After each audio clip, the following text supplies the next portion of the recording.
Hi everyone, and welcome to another edition of our Kitchen Talks. Today at our kitchen table we have Jonathan.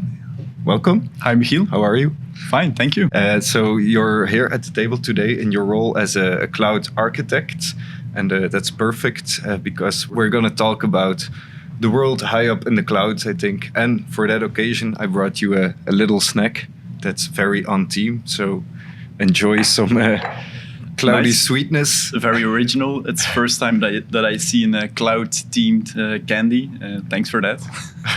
You're welcome. So feel free to enjoy that. But Jonathan, first things first, I have to ask, what's the main thing that attracted you to the world behind the cloud? So cloud is like the backbone of every digital product. Like every digital product, like a website, an application, an augmented reality headset, or even analytics tool is in one way connected to a central cloud backend platform. And what attracts me the most in that is like you have quite complex business logic that you built in the backend. And it's really interesting to hide that complexity to the end user. And so we can deliver like a lightweight, friendly layer that an end user could use, or even a developer, and that's something that really attracts me. So you did a good job when you managed to hide all the complexity. Yeah, that's true. Behind the cloud, Yeah. literally. Okay, so if I understand it correctly, your job situates like more on the maybe invisible side of building digital products. So it's not like you're designing the shiny red race car, but you're like mostly building the engine of that race car. Is it satisfying to build the invisible side of digital products? Yeah, absolutely. Because we also have a quite big impact on the user experience of any kind of digital product, mostly on the invisible side. But imagine if you would use like an application, like for example Instagram, but without the content. That would be a quite boring app. It would be still quite a nice app, but without content, it's quite useless. So that's why we also have an impact on how the product feels. Think of like how fast your data loads, how your data gets synced between multiple tools, or that you use maybe one single user account that you share over multiple platforms, or even if you receive like real-time notifications, push notifications, or any kind. That's all complexity that is part of like a backend cloud platform, and that's why we also have like some responsibility in the whole user experience. And of a it sounds platform. like you have a really direct impact on the user experience, but the user, he doesn't notice what's behind all that, right? Comparable with the race car, if you don't have an engine, then it's like a quite boring car to have it in your garage. You can't race. Yeah, that's true. All right. This is what I'm wondering, just personally. You're a cloud architect, but talk me to the process. What does it look like? Like, how do you start building an entire backend system? I have no clue. It's quite complex and it has a lot of steps. But mostly we start actually with the user itself. What are we building? What are use cases? So it all starts with like the functional requirements of a product. What should we ship? What is the thing that really matters? And then we start with like gathering the quality attributes. Those are like attributes that we use to define like a platform on technical level. For example, how scalable should the platform be? Are there any security or performance requirements? And when you combine those functional features and those quality attributes together, we can start building like a high-level architecture of the whole platform. How should the platform look like? What are the different domains? And after that, we start looking at the technical side.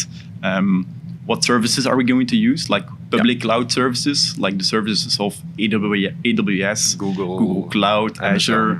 Which services are we going to use? Which databases? Are there any cloud native technologies? That's like, are we going to use Docker containers or something else?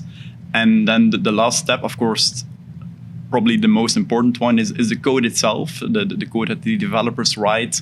Then they start writing code for that backend, that it's completely aligned with all the previous steps. And last but not least, of course, we need to ship as possible that product into production. Ship it as fast as possible. And maintain it and start improving on that platform and that we have created.